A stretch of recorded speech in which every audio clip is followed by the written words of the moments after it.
So, since 2000, the world has been hit with more than 1,700 earthquakes with magnitude greater than 5. Many happened around the Ring of Fire, located around the Pacific Ocean. In North America, the biggest threat is the San Andreas Fault Line, which can create an earthquake of a magnitude higher than any other, earning it the spine-tingling nickname, the Big One. The potential destruction of California is a terrifying prospect that could have unimaginable consequences. But the Big One is just the beginning of what's to come. Bad news! Scientists have predicted an earth-shattering event that will occur in 2030. Like it or not, there's a 70% chance that we'll experience the Big One, and it will be an earthquake with a magnitude of 6.7. The San Andreas Fault Line will cause the Big One, but what is scary is that we can't predict it. On the other hand, a massive earthquake occurs every 100 years. This means there's always time to prepare for a natural disaster. If we traveled back in time, we'd see a few significant earthquakes like the ones that wiped out San Francisco and Fort Tejon. Buildings made a long time ago are not quake-proof. They will collapse. Even if they survive, you should not enter them. But buildings are not the most dangerous part. You should watch out for electrical lines and gas pipes. Your hill house might be lovely, but it is extremely unsafe. During quakes, the hill can turn into a massive landslide that will destroy everything in its path. Say goodbye to road trips because all the roads will be ruined. You should have some spare water and food since you won't be able to go to the supermarket. This disaster won't be cheap. It will cost the U.S. around $200 billion to recover from the quake. At least the earthquake will not trigger tsunamis. But there's something it can cause more damage than the Big One. The notorious Cascadia subduction zones start in California and ends up all the way in Vancouver, Canada.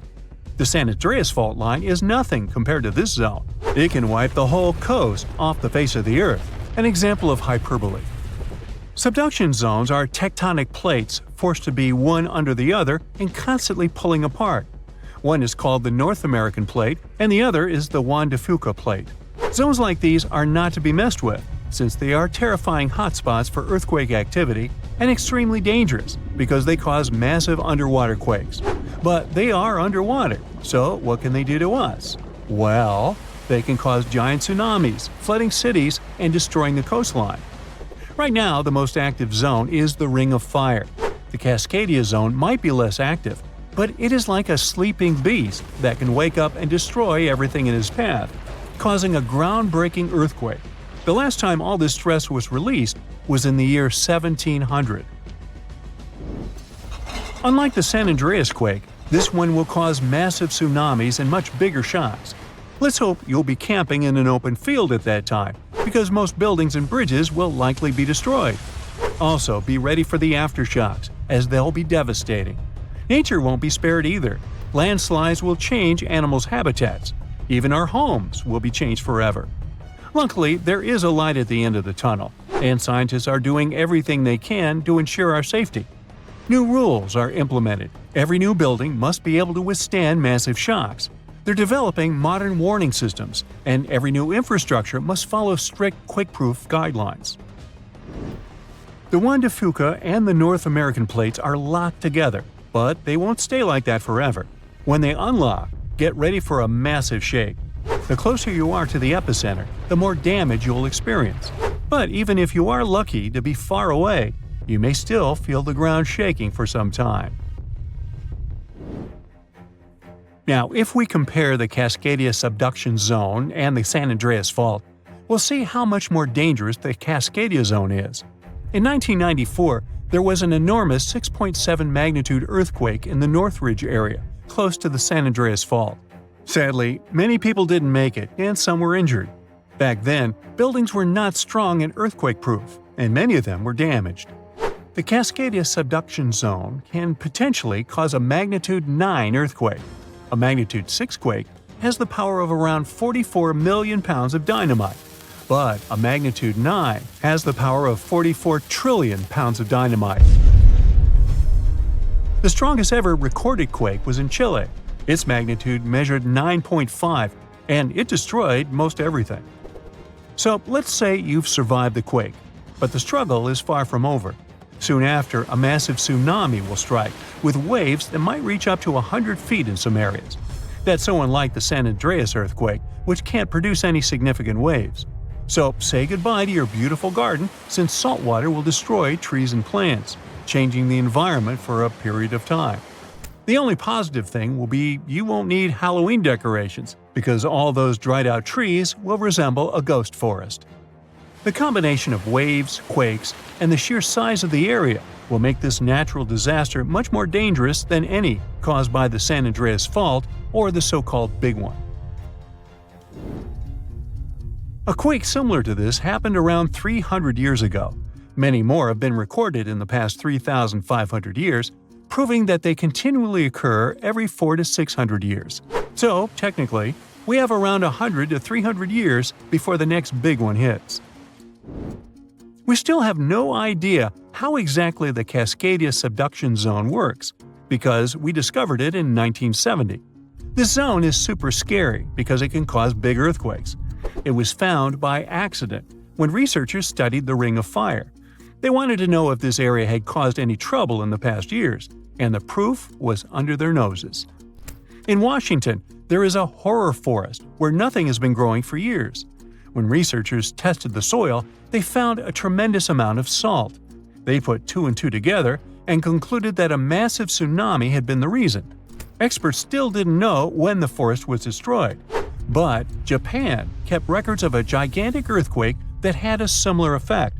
It was the one that happened in the year 1700. There is a 1 in 3 chance that the next one will occur in 2050. You must know how to survive the Canadian earthquakes and make it out unscathed, so listen carefully. Those who live in this area have almost no experience with earthquakes like this one. Surviving the quake is relatively easy, but the tsunami coming afterwards is the real danger. After the shake, find the highest ground and go there. Only bring the essentials, like food and water. Yeah, leave your baseball card collection at home. After the first hit, don't try to go down. Seismologists say that most likely there will be a few more waves, and they have proven this. On the 22nd of May, 1960, seismologist Jerry Eston and his 4 friends went to Hawaii to see an expected tsunami that was to happen around midnight. They set up their gear on Wailuku Bridge with an escape route planned. This bridge had been destroyed in the previous tsunami, but the new one was much taller and better. After midnight, the water was 4 feet above the average level.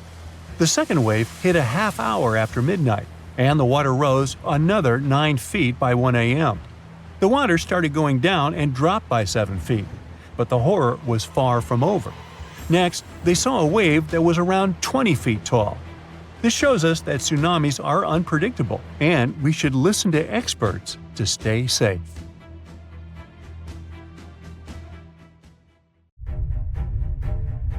There is a powerful force hiding underground where tectonic plates meet, and one forces another under it. This happens in the Pacific and Indian Oceans. Strain builds over centuries. The tension is unbearable until the megathrust awakens. The Earth shakes with a magnitude that can exceed 9 points, more powerful than any other earthquake. When the seafloor suddenly gets pushed up fast, it sends a huge ripple across the water, and a tsunami of huge force is out.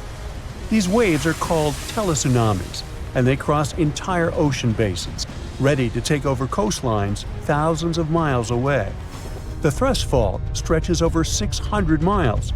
The Earth is not just shaking, it feels like it's tearing apart. This is the power of a megathrust earthquake. Those caught in its path will have to fight for their lives. Japanese authorities recently had to issue their first ever megaquake advisory. It happened because of a strong tremor on the edge of the Nankai Trough ocean floor zone. In the end, most of the warnings were lifted, and there wasn't much damage from the 7.1 magnitude earthquake. Parts of southwestern Japan started to shake, and the superfast trains in Japan slowed down to stay safe, which made travel slower for everyone. But everyone is staying alert as they know about the risk of a megathrust earthquake that could happen within the next few decades in the Nankai Trough. The tectonic plate under the Philippine Sea is slowly sliding underneath the land where Japan is, moving just a few inches every year. The last big earthquakes from this area happened in 1944 and 1946, both with a magnitude of 8.1. These quakes have caused a lot of destruction in the country. The next megathrust earthquake in the region, if it does happen, could be between a magnitude 8 and 9. Scientists still can't agree on how likely this mega earthquake is to happen, but it could be up to 80% certainty. On the other side of the Pacific, scientists from the U.S. Geological Survey have studied a dangerous area along the U.S. West Coast. It's called the Cascadia subduction zone, and it stretches from northern California to northern Vancouver Island in Canada. Over the past 14,200 years, there have likely been at least 30 big earthquakes in this region. One major quake happens every 500 years on average. But for a long time now, Cascadia has been quiet, and it worries scientists. They think this might be because the area is locked, meaning the tectonic plates are stuck together and building up a lot of pressure. Eventually, the part of the seafloor could suddenly break and move by several feet.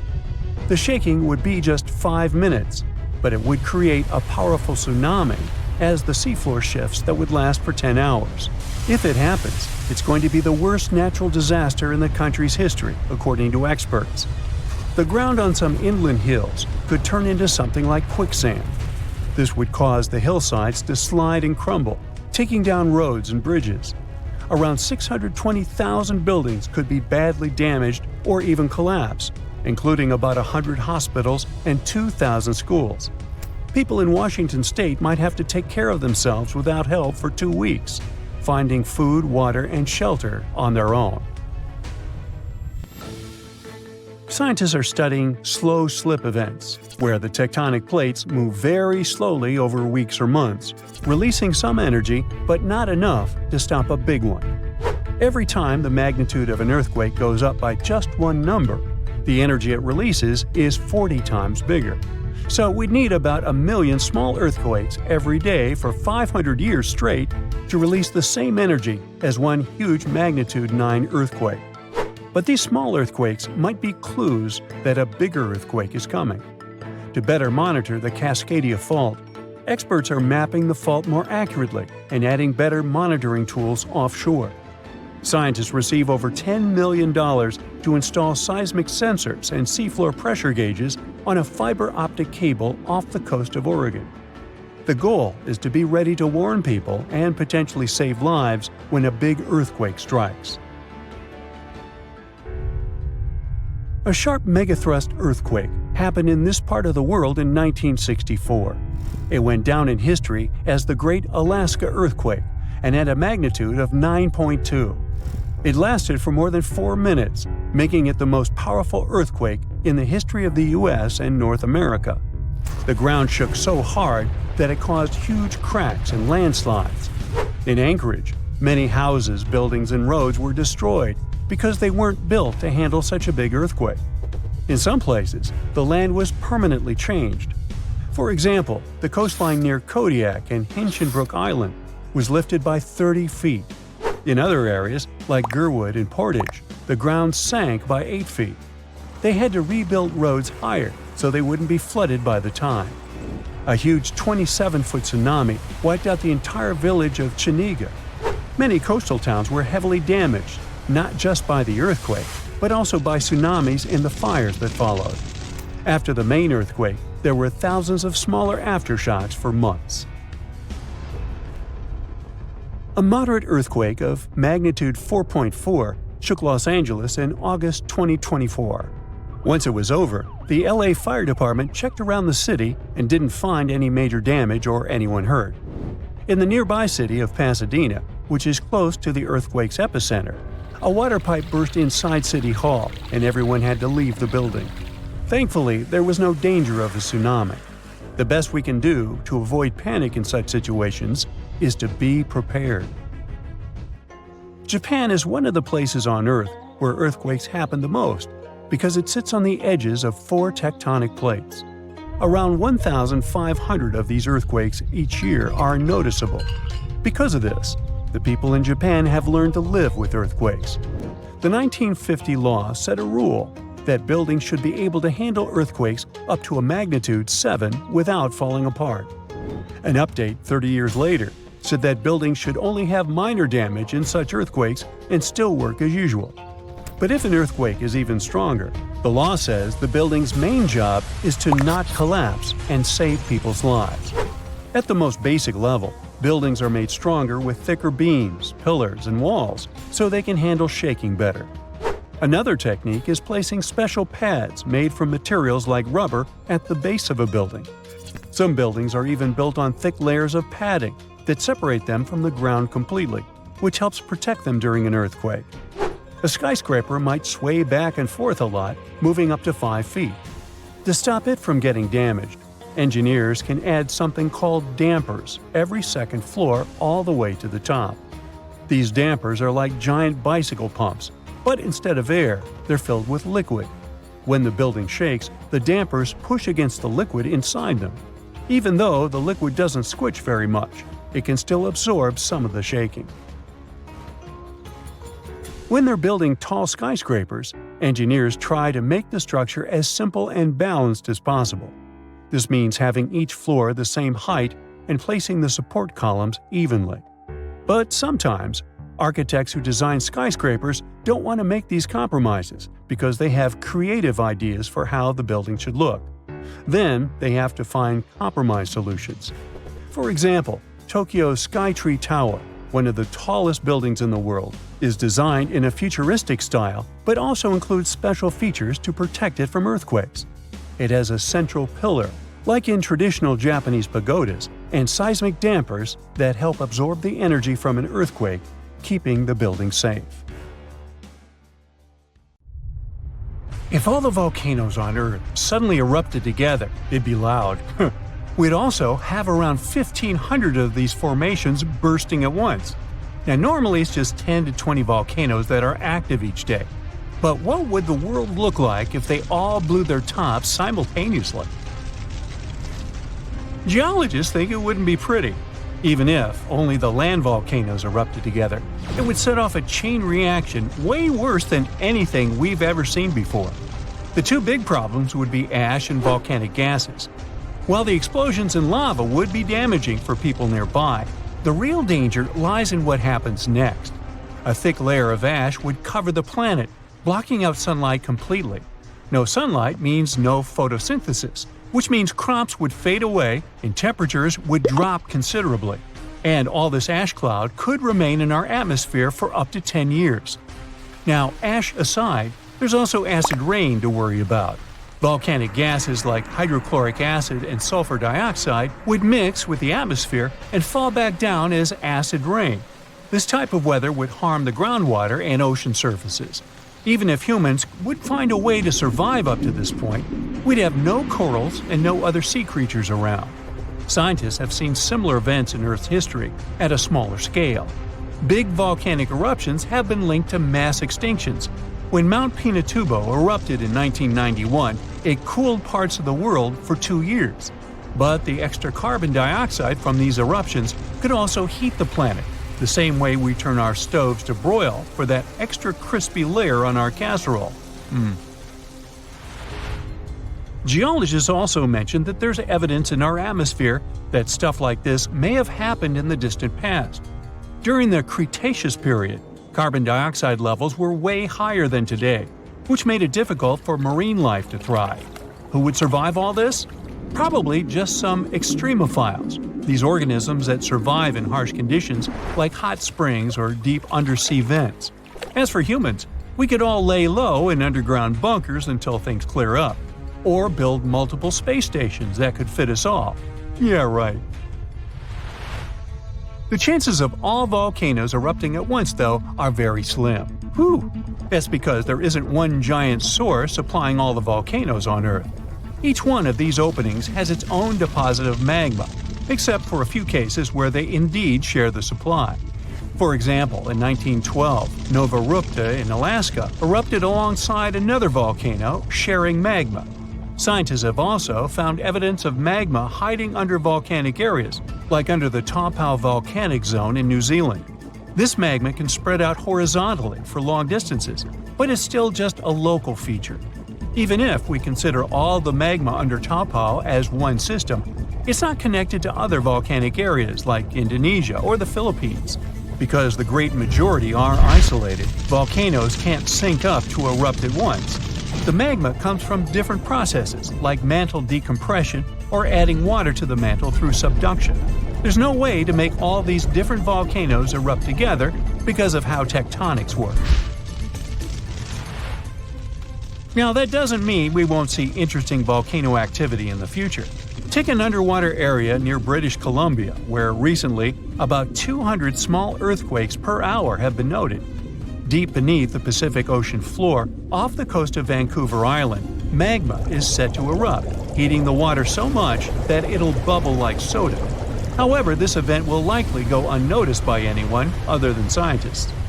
The anticipated eruption will most likely happen around 3 miles below the ocean surface. Scientists explain that the earthquakes range from negative to 4.1 magnitude, meaning only those nearby would feel any tremors. This unusual activity gives us a rare opportunity to study how the Earth's crust forms. The magma beneath the ocean floor is estimated to be almost 1,500 degrees Fahrenheit, but will cool rapidly upon eruption and contact with water.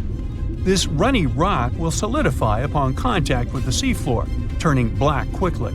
This event will be useful for biologists too, who will have the opportunity to study the marine animals' response to any changes, like run! Antarctica, often seen as a vast icy continent, also holds a volcanic surprise beneath its frozen surface. Researchers have identified over 130 under the western ice sheet alone, making it the largest volcanic region on Earth. Most of these volcanoes, about 90, were only recently discovered in 2017. But could any of these Antarctic volcanoes actually erupt? Well, it depends on which volcano we're talking about. While these formations are relatively young in geologic terms, it's hard for scientists to tell if they're still active or not. There are only 2 confirmed active volcanoes in Antarctica, Deception Island and Mount Erebus. The latter, standing tall as the highest peak on the continent, has been continuously erupting since at least 1972. It's known for emitting gas and steam, and sometimes even throwing out rocks in what are called strombolian eruptions. One of its most notable features is a persistent lava lake in its crater, a rare phenomenon due to specific conditions needed to keep the surface molten. For instance, it's fueled by a steady supply of magma from deep within the Earth's mantle. This continuous inflow of molten rock provides the material for the lava lake to exist. It also features low ambient temperatures. Despite its location in Antarctica, Erebus has relatively mild temperatures in its summit region because of the heat generated by the volcanic activity. This allows the lava lake to remain liquid rather than freezing over. Deception Island, another active volcano, last erupted in the 70s. While it's currently not showing signs of imminent eruption, it's being monitored closely for any concerning activity. Apart from these 2 being confirmed to be active, Antarctica is dotted with fumaroles, openings in the Earth's crust that release gases and vapors. Sometimes these fumaroles can create icy towers reaching heights of 10 feet. What we should focus on is maybe supervolcanoes. They're this type that has the potential to produce the most massive and destructive eruptions. Unlike the typical one, which has a single vent, supervolcanoes have a vast magma chamber beneath the surface, spanning tens or even hundreds of miles in diameter. Their eruptions can have catastrophic effects on the surrounding area and even impact global climate patterns because of the amounts of ash and gases they spill out into the atmosphere. One famous supervolcano is the Yellowstone one, which some say is gearing up for another eruption. It has the capacity to unleash a colossal eruption, spewing over 240 cubic miles of material. As much as we'd like to predict its behavior, volcanoes don't stick to a calendar. On the contrary, eruptions simply happen when there's enough magma beneath the surface. There also needs to be enough pressure for the magma to travel upwards. As far as we can measure, these conditions are not currently met at Yellowstone. Sure, many volcanoes operate on a cyclical pattern, but that doesn't mean Yellowstone is overdue. In fact, Yellowstone has had just 3 major eruptions over the past 2.1 million years. Also, the term supervolcano refers to the formation's size, not necessarily how fussy it is. Yellowstone's monitoring is extensive, tracking seismicity, ground deformation, thermal emissions, gas, water chemistry, and surface changes. Signs of an eruption would include thousands of earthquakes over a short period. We'd also see deformation on the ground and weird gas emissions ahead of time. Stable as it might look like for now, the consequences of it having a major eruption could look ugly. Ash dispersion could blanket a 500-mile radius, potentially disrupting Midwest agriculture and clogging waterways. Ash and gas emissions into the stratosphere could induce global climatic effects, making our planet colder for several years. And yes, we've seen some research that it shows there's more liquid molten rock under the Yellowstone volcano than scientists believe. But that doesn't translate to imminent danger. Not an earthquake, but a mega-earthquake could happen in Japan. It's scarier, bigger, and more destructive than ordinary tremors. However, the problem is that it will occur underwater, which means it will trigger a giant tsunami 100 feet high. A column of water nearly as high as a 10-story building will collapse on coastal cities, wiping out hundreds of houses. The water flow can destroy everything in its path like a bowling ball that knocks down pins. And then another wave may come, and another one. Anyone who is at risk should be on their guard. How to survive? You'll find out later in this video. But first, let's find out what a mega-earthquake is. This is an earthquake with a magnitude 9 or more. This is a very rare phenomenon, and it depends not on the power of the shock, but on the length of the fault where it occurs. The longer the fault, the stronger the earthquake. But what are these faults? These are cracks in the rocks of the Earth's crust that move relative to each other. Imagine a large puzzle where every detail is a giant tectonic plate. When one part of the puzzle moves away from another or when they collide, that's when earthquakes begin. If the fault between the parts is long, then the magnitude of the earthquake is great. The largest mega-earthquake ever recorded occurred on May 22, 1960, in Chile. The fault was almost 1,000 miles long. It's almost half the way between Chicago and Los Angeles. And now, a similar mega-earthquake can happen, underwater. That's how it all started. Last year, on August 8th, at 4:42 p.m., an earthquake with a magnitude of 7.1 occurred in southern Japan. The tremors appeared off the coast of the mainland island of Kyushu. Everyone was terrified as they expected a large tsunami to appear. But fortunately, they faced only a small wave. It collapsed on the shore, but didn't destroy buildings. About 15 people got hurt, which is sad, of course. But it could have been worse. It seemed that the disaster had passed. The residents breathed a sigh of relief. However, after that, the Japan Meteorological Agency sent a warning about a possible mega-earthquake that could be incredibly devastating. A previous earthquake of 7.1 magnitude could be a harbinger of an impending catastrophe, a disaster that could affect 250,000 people. As soon as people heard this, they ran to buy groceries. Increased demand and a slight panic led to shortages of rice and several other basic products.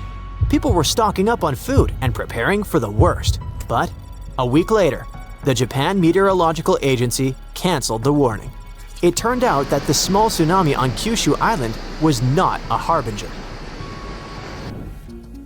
No one knows whether a mega-earthquake and tsunami will happen in this region, but the chances are very high.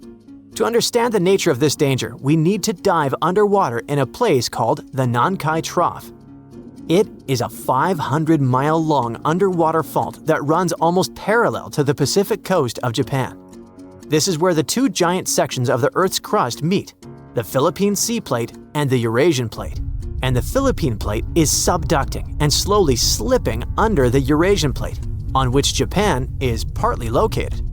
During this movement, the plates get stuck, accumulating energy. Afterward, when they move and align again, they release a powerful burst of energy. and this energy is capable of causing one of the most powerful earthquakes in the world. Experts report that the probability of a mega earthquake and a tsunami is about 80%. Over the past 1,400 years, mega earthquakes have occurred every 100 to 200 years in this region. The last time this happened in Japan was in 1946. The entire country felt a powerful tremor that destroyed 36,000 houses in the southern part of Honshu Island. Every year, the probability of a repeat of this disaster increases by 1%. And do you know how many years have passed? 79. According to experts, a mega earthquake with a magnitude of 8 to 9 can trigger a tsunami that will flood small islands off the coast of Japan. And areas with large populations on the islands of Honshu and Shikoku can be flooded in minutes. Hundreds of thousands of people are at risk. It can be billions and even trillions of dollars worth of damage. According to some reports, about 530,000 people may lose their homes. To save lives, the country needs to carry out a large-scale evacuation, but the problem is that no one knows the exact date. In general, no one in the world can predict in advance when the next big earthquake will occur. In the case of the Nankai Trough, it can happen in a few days, or a few years, or even centuries. So, what should people do? Prepare. Japan has been experiencing earthquakes for a long time, so the country has learned to survive a disaster with minimal losses. Almost every building in Japan is equipped with dampers, which are devices that suppress any vibrations and make houses more resistant to shaking. In addition, on the shores of Japan, residents have built long and high shields that don't allow powerful waves to break through to land. Japan also has an advanced earthquake warning system. It's impossible to predict powerful seismic activity in a few days or weeks, but it's possible to detect small tremors that may portend an impending earthquake. Special devices monitor seismic signals and transmit the data to certain programs. Then, they evaluate the magnitude and intensity of the tremors and send warnings to people's phones. This can save seconds and even minutes for locals to reach the nearest shelter in time. These systems are also used to slow down the speed of trains, to stop work at factories, hospitals, and office buildings. It's much safer for a train driver to slow down during an earthquake than to rush forward at full speed. But what if you're on the street and you can't hear your phone messages? How to act in case of disaster? This applies not only to Japan, but also to any place where a tsunami or earthquake may occur. To survive a tsunami, you need to prepare for it long before a big wave hits. It's very important to have good relations with neighbors. Be friendly with them, help them, and treat them well. In times of trouble or disaster, it's great to have people with whom you have a good relationship. They can help you get out of a difficult situation, and you can also help them. Be kind and compassionate to people. This way, it's much easier to survive any disaster. Prepare a backpack with necessities in advance. These are a first aid kit, canned food, flashlights, a battery-powered radio, and bottled water. All this will not only save your life, but will also help other people in trouble. So if you feel an earthquake start, immediately run for cover. If you're at home, try to stand against a wall closest to the center of the building, or crawl under heavy furniture that stands firmly on the floor, such as a desk or a regular table. Stay away from windows and front doors, and never use an elevator. If you're on the street, don't come close to power lines and any objects that may fall. During a tsunami, you may need to get as high as possible to avoid getting swallowed by water. Stay as far away from the shore as you can, and don't go down until you're sure it's safe. But how can you find out about an approaching wave if you haven't received the warning? When a tsunami approaches the shore, you will hear a roar similar to the rumble of a passing train or plane. If there's no elevation nearby, then try to get to the upper floors. It must be at least the third floor, but it has to be a building that can resist a tsunami, such as a massive house made of concrete. If there are no such high buildings nearby, try to climb a massive tree. When the disaster is over, look around and find those you can help. Listen to messages from rescuers via radio or TV. If all is well, then you can deal with the consequences. Yes, there's a lot of work ahead, but you've survived and helped others survive. And that's the most important thing. On January 14, 2022, residents of Anchorage, Alaska, heard a series of loud bangs. They didn't stop for a half an hour. As they found later, the source of the bangs was almost 6,000 miles away in the Tongan archipelago in the southern Pacific Ocean.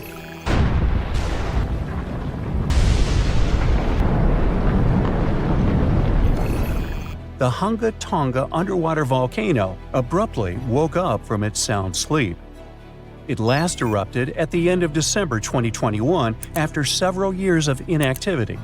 Tonga sent a large plume of ash into the stratosphere that was seen in the capital city of Tonga, 43 miles away from the volcano. In the following days, it was emitting steam and gas to the height of 7 miles.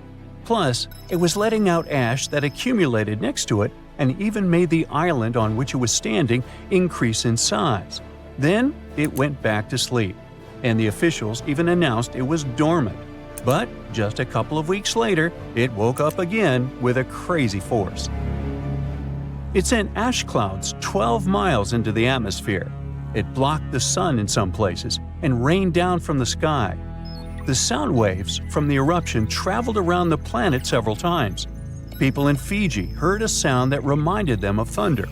Some booms even reached Canada. Shockwaves went around the Earth 4 times in Japan and Utah, and at least twice in Massachusetts. The eruption caused tens of thousands of lightning flashes. It also triggered a mega tsunami hundreds of feet high. It caused damage to buildings and infrastructure, such as underwater cables. The extreme waves traveled all the way to the California coast, and there was an unusually high tide along the Pacific coast of Canada. Scientists studied seismic data to understand what caused such a massive eruption. Their research models showed that there was a big blast, likely because gas got trapped in rocks, like how a pressure cooker works when it's overcooked. This blast released a huge amount of energy, as much as 5 of the biggest underground nuclear tests. It all happened under a shallow part of the sea, where gas-filled rock was trapped.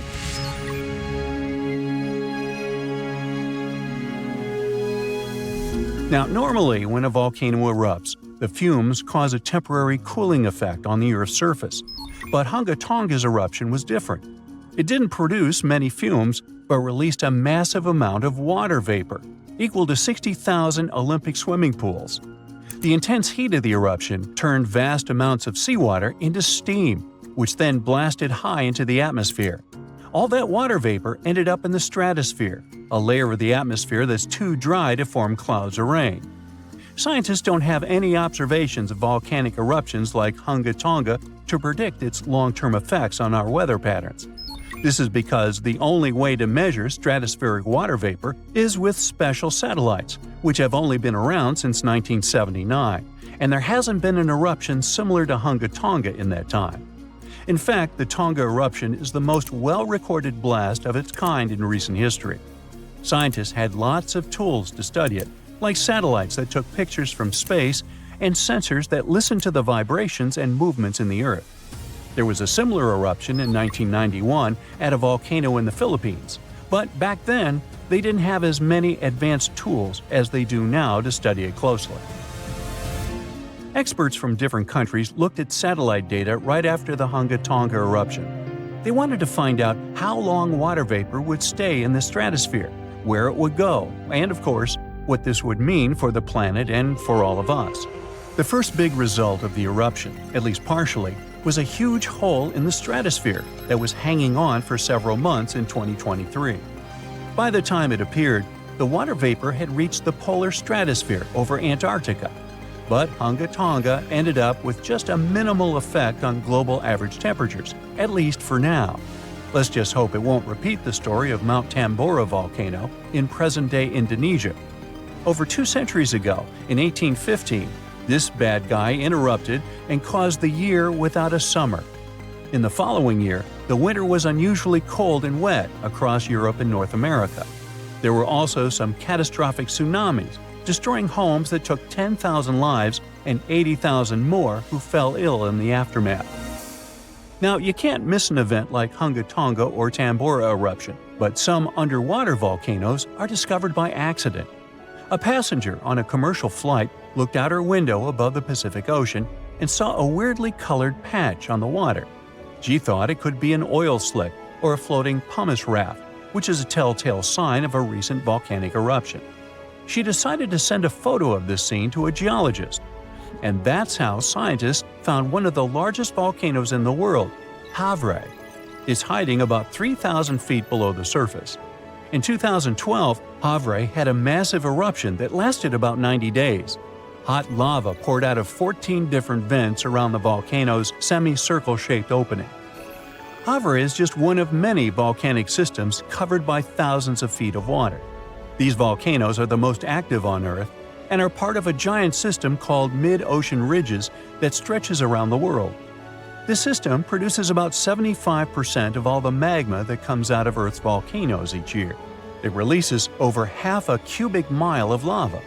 When the magma cools down, it forms the edges of new ocean plates, which are like giant puzzle pieces that make up the Earth's crust.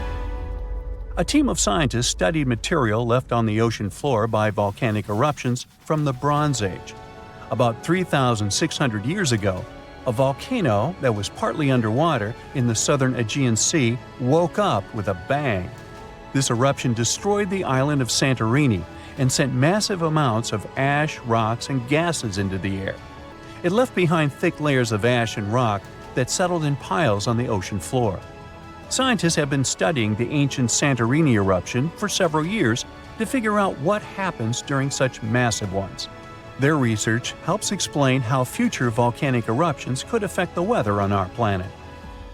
The study also helps scientists understand the strength of the eruptions, how high the eruption columns might go, and the sizes of the waves that form when all that ash and rock settles into terraces on the ocean floor. This information will help predict the dangers of future eruptions. Now, when a volcano erupts, the last place you want to be is inside it. But scientists did it for you. Well, kinda. They produced a smart new imaging technique that uses the best ideas from medical imaging and optical telescopes. Matrix imaging, that's what it's called, makes it easier to understand what's happening underground, even when there aren't many sensors available. These sensors, called geophones, detect and record the movement of seismic waves, which are vibrations that travel through the Earth. By studying these waves, scientists can learn about the distinct types of rocks and how they are arranged beneath the surface. The researchers test their method on a volcano in Guadalupe in the Caribbean Sea. There aren't so many geophones on this site, but the scientists combined the data from multiple geophones thanks to this new tech. They used a special trick called the memory effect to reverse the distortions that happen when seismic waves bounce off different underground materials and figure out what the original signals look like. The researchers could clearly see the structure inside the volcano down to a depth of about 6 miles, with incredibly detailed images in a resolution of over 300 feet. They found out that there are many layers of magma stored underground. These layers are connected to other deep parts of the Earth. Knowing about these layers and how they work could help scientists make better guesses about when a volcano might erupt. If they can do that, they might be able to warn people earlier and keep them safe from dangerous eruptions. An earthquake in Indonesia began in 1829 and lasted a mighty 32 years. It reached its climax in 1861 and hit a magnitude of around 8.5. It was caused by the tectonic plates below the island slowly clashing against each other. Researchers discovered that the quake had been building for some time after analyzing the coral in the area. They found it was being periodically exposed to the open air. That was caused by the gradual earthquake moving the land up and down. Scientists call these decades-long silent earthquakes slow slip events. A single lightning bolt can warm the air to around 54,000 degrees Fahrenheit. The heat makes the air expand quickly, creating a shock wave or boom, which we know to be thunder. There are close to 3 trillion trees on Earth. That translates to roughly around 422 trees for every person. Before humans, the number was nearer to 6 trillion. Almost 70% of the Earth's surface is covered by water, which on average is around 2.5 miles deep. 97% of Earth's volcanoes lie underwater, as well as the mid-ocean ridge, a massive mountain range that is over 40,000 miles long. Humans have mined around 190,000 tons of gold from the planet. Experts predict there is around 20% still left to be mined, but this figure is constantly changing. The world's largest active volcano is in Hawaii. Called Mauna Loa, it's over 2.5 miles above sea level. Given that most of it is underwater, the volcano's summit is a staggering 11 miles from its base. That's the same length as over 160 football fields. The highest ever recorded temperature on Earth was a sweltering 136 degrees Fahrenheit. It was recorded in El Azizia, or modern-day Libya, on September 13, 1922. The lowest temperature was a chilling minus 129 degrees Fahrenheit, recorded at Russia's Vostok station in 1983. Earth is the 5th largest planet in the solar system, behind Jupiter, Saturn, Uranus, and Neptune. It has a circumference of roughly 25,000 miles, and it would take the average person around 8,300 hours to walk around the face of the Earth. The separation between Earth's land masses would make such a trek almost impossible, though. It takes 365.25 days for the Earth to orbit the Sun. Because our calendar years only have 365 days, we add an extra leap day every 4 years to make up for the difference. Russia is the largest country on the planet, with a total area of about 6.5 million square miles. It encompasses more than 1/8 of the Earth's inhabited land area, but still has a relatively small population given its size. Earth is the only planet with one moon. Mercury and Venus have no moons, while every other planet has 2 or more. Earth is over 4 billion years old. Scientists calculate this by looking at the planet's oldest rocks, as well as meteorites that have crash-landed. They used meteorites as they were formed at the same time as Earth, when the solar system was forming. The ground we walk on is basically recycled. The planet's rock cycle turns igneous rocks to sedimentary ones, then transforms those into metamorphic rocks, and back again. Like Earth, our moon also experiences earthquakes. They're less common and intense than the ones we have, and are caused by tidal stresses. A tidal stress is basically the relationship between the gravitational pull of the moon on the Earth and that of the Earth on the moon. Despite being the 5th largest continent, Antarctica holds 70% of the planet's fresh water and about 90% of its ice. Bangkok is the most visited city in the world, boasting 23 million visitors in 2019 alone. Paris, London, Dubai, and Singapore make up the other cities in the top 5. The lowest layer of Earth's atmosphere is called the troposphere and is the reason we have weather. Sunlight heats the planet's surface, which causes warm air to rise up to the troposphere. This air then expands and cools as the air pressure decreases and sinks down, where it is then warmed by the Earth again. Coral reefs are the largest living structures on the planet, with some even being visible from space. Coral reefs hold the most species per area of any of Earth's ecosystems, even more than rainforests. Earth got its name around 1,000 years ago, and it comes from the German word meaning the ground, but there's no evidence to show who actually named it. Of all the planets, Earth is also the only one which is not named after a Greek or Roman deity. The deepest point of the ocean is the Mariana Trench. It's a whopping 7 miles below sea level. Coastlines cover about 20% of U.S. land, but are home to more than 50% of the U.S. population. The Earth isn't actually a sphere. It's more like a squished ball that bulges at the equator. The bulge is caused by the force of the Earth spinning, which makes the north and south poles slightly flat. The Earth spins on its axis, which is basically an imaginary straight line. Earth has seasons because the axis is tilted, causing the sun's rays to hit different parts of the planet more directly, depending on the time of year. If the sun was as tall as a standard door, the Earth would be around the size of a nickel. The Earth's rate of rotation is gradually decreasing. It's happening so slowly that it would take as much as 140 million years for the length of a day to increase to 25 hours. Get equipped for any season with brand new Brightside merch. Click the link and grab your print. The biggest animal on Earth is the Antarctic blue whale. It can reach lengths of 100 feet and weigh up to 400,000 pounds, which is around the same as 33 elephants. The temperature at the center of the Earth is around the same as the surface of the Sun, at almost 10,000 degrees Fahrenheit. Earth is around 10,000 times older than humans. Earth is around 4.5 billion years old, whereas humans have been around for, at most, 450,000 years. There are around 34,000 known species of fish. The actual number is way higher though, as a whopping 95% of our oceans still haven't been explored. America's Route 66 is longer than the journey to the Earth's core.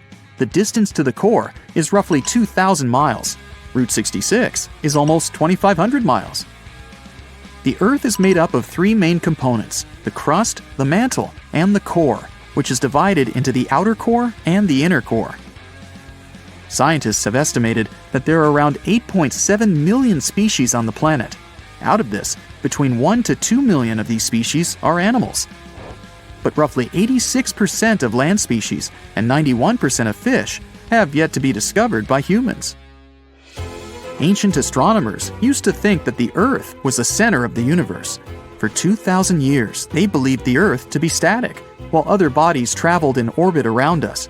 In 1543, Copernicus published his sun-centered model of the solar system. Earth is the densest planet in the solar system. The density varies across its different crusts, but the planet's average density is just over 3 ounces per cubic inch. Mount Everest is the highest point on the planet. Its peak is the highest altitude above sea level at around 5.5 miles. Each year, 1 septillion crystals of snow fall on Earth. That's a trillion snowflakes. Snow covers about 31% of Earth's land area each year. Of Earth's water, only around 3% is fresh water. The other 97% is salted. Of that 3%, about 2% is frozen in ice and glaciers. So, less than 1% of the planet's fresh water is actually in lakes, rivers, and underground. The world's largest inland body of water, or lake to us normal people, is the Caspian Sea. It has an area of 140,000 miles squared. The world's deepest lake is Lake Baikal in Russia and is 5,300 feet deep. Earth's atmosphere is roughly 78% nitrogen and 21% oxygen, with small amounts of water vapor, carbon dioxide, and other gases. No other planet is believed to have this much oxygen, which explains why Earth is the only planet where life has been discovered so far. Apart from the Moon, there are 2 asteroids in co-orbital orbits with Earth, sometimes called Earth's second moon. 3753 Cruithne is an asteroid that looks like it's following the Earth in orbit, but it's actually following its own path around the Sun. 2002 AA29 is another asteroid which makes a horseshoe orbit around the Earth that draws it close to the planet every 95 years. Massive tsunamis, destructive tornadoes, giant meteorites, devastating earthquakes. Ooh, better have insurance. But all these are minor natural disasters compared with the eruption of a volcano. Some volcanoes can destroy a city, as it was with Pompeii, or some islands in the Pacific Ocean. But there's a dangerous type of eruption that can destroy all life on the planet. This type is called flood basalt. But first of all, let's figure out what a volcano is. Rivers of hot liquid metals and incandescent rocks flow deep inside our planet. And the deeper it gets, the hotter they are. The source of this hot mass is the mantle, which is the middle layer of Earth, located between the core and the crust. These fiery streams are called magma, and it flows everywhere. But we don't feel its heat because of the thick layer of our planet's crust. Magma is lighter than the crust, so it always tries to break out to the surface. And in some places, it succeeds. At the junctions of tectonic plates, it splashes out when one plate moves under a thicker one. When magma reaches the surface, it becomes lava. This substance burns the ground around and cools down quickly. It hardens and forms a new layer of rock. The following splash of magma falls on the top of this layer. Thus, a mountain appears layer by layer over millions of years. And in its mouth, a fault of tectonic plates splashes out magma. This mountain is called a volcano. It spits lava and ash into the sky, then falls asleep and wakes up again during seismic activity. Now imagine that several giant volcanoes begin to splash out an infinite amount of magma. It just doesn't end and covers an entire continent. This is a flood basalt, and one day it did happen. About 252 million years ago, in the northern part of our planet, a lot of magma accumulated under Earth's crust. Trillions of tons of hot rock were concentrated in one place on a gigantic territory, and gradually, all this fiery energy began to seep out of the ground. Hot gas started to come out in different places in this territory. The ground shook endlessly, and the crust rose hundreds of feet, all pointing to the approach of an imminent catastrophe. And then, at some point, magma began to pour out. Giant fountains of fire burst out of the ground. Do you know these geysers in Iceland? So imagine the same things, but dozens of times higher and with hot lava and ash instead of water and steam. The ash and lava flows were so strong that they reached the clouds. Under Earth's crust, there was a gigantic bubble of magma, and it squeezed out fiery jets under the pressure of rock and ground. The rift was getting bigger. Magma was flowing out everywhere. It began to fill the entire North Continent. The flood of lava spread wider and wider. The streams of molten rock seemed endless. Layers of molten basalt rock overlapped one another, forming a giant tsunami of lava 160 feet high. It poured out of the ground for hundreds of thousands of years, flooding forests, rivers, lakes, and meadows. At the same time, billions of tons of volcanic ash rose into the sky, which could lead to a volcanic winter, since sulfur dioxide in the ash reflected the sun's rays. This might have lowered the temperature on the continent by several degrees. Then, dust and ash probably condensed and formed giant clouds that watered the surface with toxic acid rain. But after that, the cooled lava formed a giant thick shield, preventing magma from seeping out of the endless fire bubble. The global catastrophe was over, but only for a short time. Trillions of tons of magma were still flowing under a thick layer of solid basalt. The fiery rivers couldn't reach the top, so they spread out to the sides. As a result of this expansion, huge nets were formed under the thick rock. They ran in different directions like a spider web and heated Earth's crust. Gases started coming out from under the surface again. More and more energy accumulated there until an explosion of unimaginable force occurred. In addition to magma, carbon dioxide and ash escaped to the surface. They filled the atmosphere and caused the greenhouse effect. The temperature on the whole planet increased by several degrees. This release provoked another catastrophe that began in the ocean. There were deposits of methane, an explosive gas, on the seabed. Under ice-cold water, the methane was frozen and harmless. But the greenhouse effect in the atmosphere warmed up the entire ocean. Millions of tons of methane began to rise to the surface. This gas is more potent than carbon dioxide. Therefore, when it hit the atmosphere, the temperatures on Earth increased again. The whole globe turned into a hot sauna. In previous cool and humid places, the temperature reached those of a modern Sahara. Of course, most animals and insects couldn't survive such a cataclysm, but ocean life took much more damage. The heat and methane reduced the amount of oxygen in the ocean. Fish and other marine life couldn't survive in such conditions. New problems appeared when anaerobic bacteria started to multiply in non-oxygen water. They fed on methane and carbon dioxide and released hydrogen sulfide, a toxic substance that poisoned water even more. About 75% of land animals and 95% of the ocean's inhabitants went extinct. This flood basalt eruption was the only disaster in the planet's history that destroyed almost all plants and significantly reduced the insect population. Several species of the hardiest animals managed to survive in these conditions. The planet took about 10 million years to recover completely. After that, evolution began a new process of developing life. And here are two pieces of news. The bad one is that flood basalt will happen again and will be no less devastating than 252 million years ago.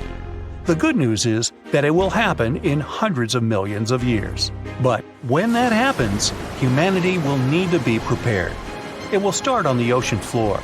First, lava fountains miles high will begin boiling the water and emit sulfur dioxide into the atmosphere, where it will reflect sunlight. Along with ash and magma, a massive amount of water vapor will rise into the air. Livestock won't survive, and people will have breathing problems. Acid rain and increased humidity caused by the evaporation of the oceans will lead to the corrosion of buildings. All flights will be canceled.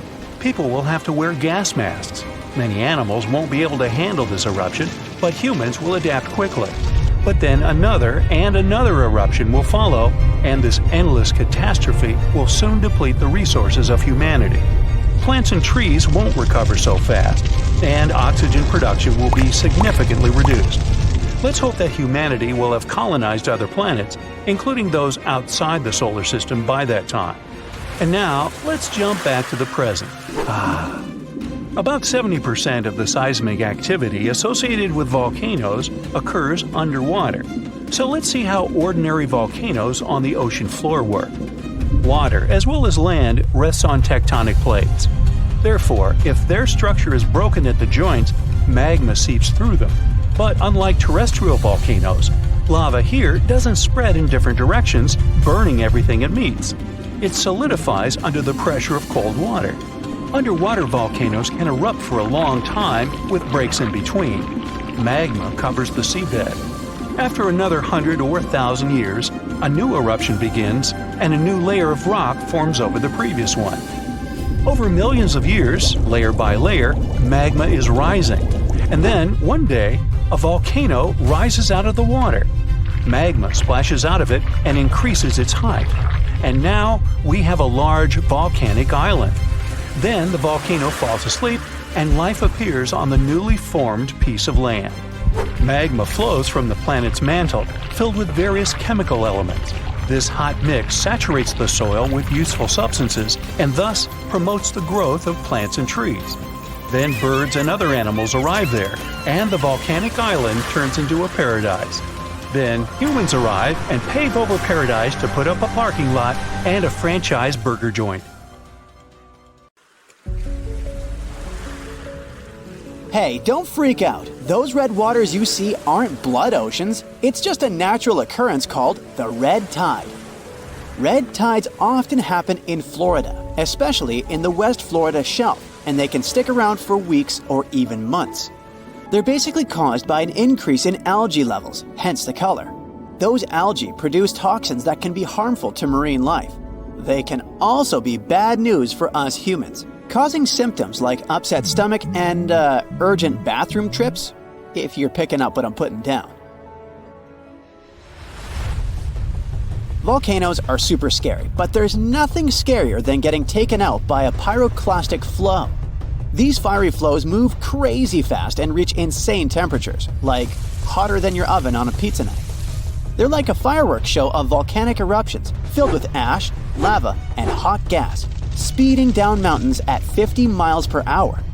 Some researchers claim they might even hit speeds of 450 miles per hour, almost as fast as a passenger jet. If you're unlucky enough to be in the path of a flow, you're in big trouble. The heat alone can turn you into a human barbecue, even if you try to hide in a building.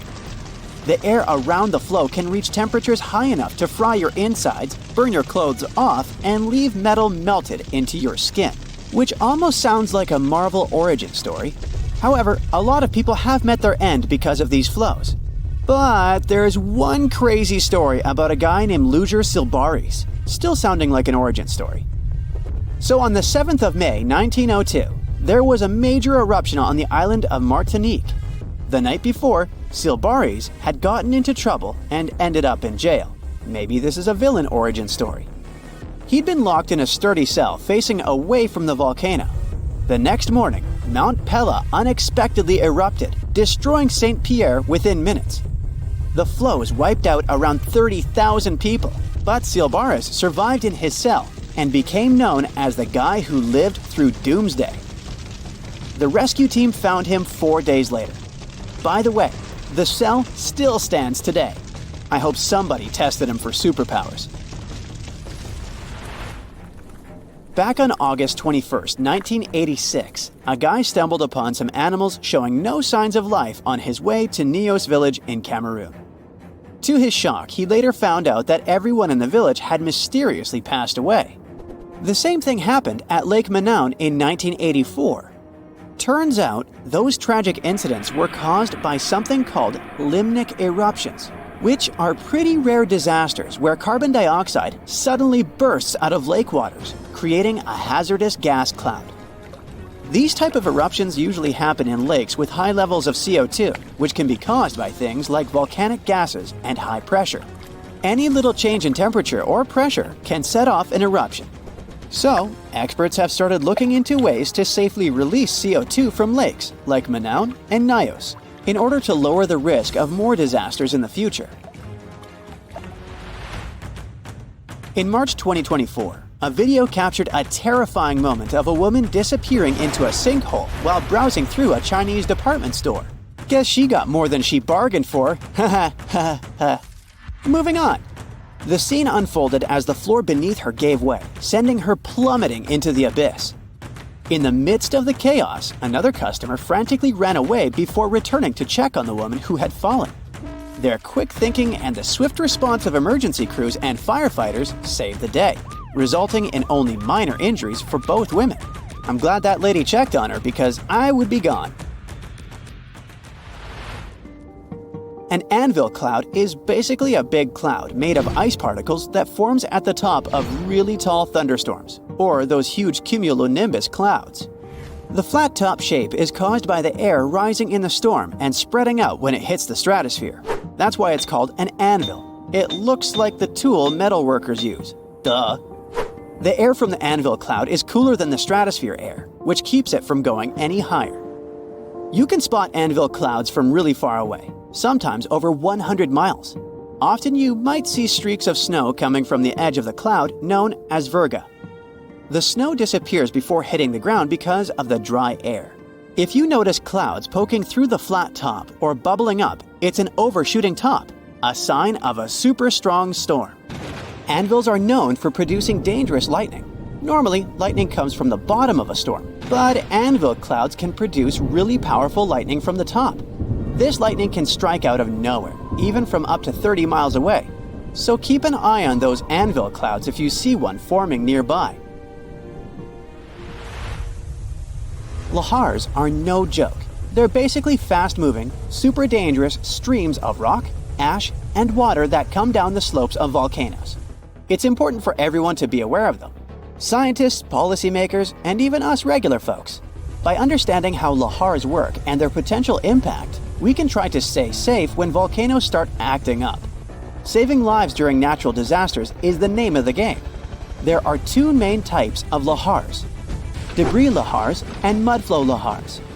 Debris lahars are full of solid stuff like rocks and ash, while mudflow lahars are more waterlogged and sludgy. Lahars can be triggered by the rapid melting of snow or ice, heavy rain falling on loose volcanic material, or even a crater-like eruption. The volcano's characteristics and presence of water are key factors in how lahars form and move downhill. When lahars come barreling down mountains at speeds of up to 120 miles per hour, carrying loads of debris, it's a recipe for disaster. Unless you have a surfboard, but I doubt you'll have a surfboard on a volcano. Just saying. Also, it won't work. Going to the beach for a sunny vacation is the best. There's nothing like basking in the sun, feeling sand between your toes, and hearing waves crash against the shore. But even though it's all relaxing and picture perfect, Always keep an eye on the water and never turn your back on the ocean. You may know about rip currents and tides, but have you ever heard of square waves? It's a real thing, and it can be pretty scary. Square waves, also known as cross seas, happen when two swells meet, forming a unique square pattern that looks like a checkerboard. They can be found along coastal areas, and while they are rare, they can create waves up to 10 feet high and make it tough for boats and swimmers to maneuver. If you find yourself in the water with square waves, you might feel like you're fighting against two different currents. The best thing to do is to not go too far out to begin with, and get out of the water as soon as the waves become too strong. Square waves are more dangerous for boats and ships, so it's best to stick to the shallow waters and stay safe.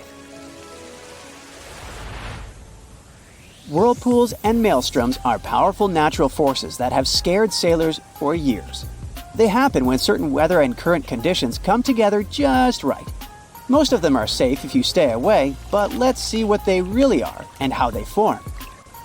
A whirlpool is basically water that starts spinning when two currents meet, or one current hits something solid like a wall. They can be big or small, depending on the speed of the water and waves. Most aren't dangerous, but there are also maelstroms, which are large, forceful, and violent whirlpools, caused by ocean tides and narrow straits. Tidal currents in places like Norway's Saltstraumen and Moxstraumen can create massive whirlpools. Scotland's Corryvreckan whirlpool is one of the world's largest. Other examples of whirlpools can be found in Japan, Canada, and New Zealand. Are they portals? They're definitely not portals. Researchers have recently looked into ancient underwater volcanic eruptions and how they affected Earth's climate. They studied materials from Bronze Age eruptions to learn more about their scale, dangers, and impact on climate. For example, one eruption about 3,600 years ago in the Aegean Sea caused chaos in Santorini. The study focused on this event to understand its importance. By analyzing volcanic deposits, the researchers gained insights into how future eruptions could affect climate. They discovered that sediment waves from shallow underwater eruptions could lead to tsunamis and impact the ocean floor. These findings help us understand how underwater volcanic eruptions relate to the marine environment, which can help us predict climate changes in the future. A 4-story wall of water that only rises once in 1,300 years was recorded off the west coast of Canada. Some people blame waves like this for disappearances in the Bermuda Triangle. Rogue waves can get strong enough to sink container ships and oil rigs. The Canadian water monster didn't hurt anyone, but it did become a sensation. And it looks like we're about to see even higher and more powerful rogue waves in the future.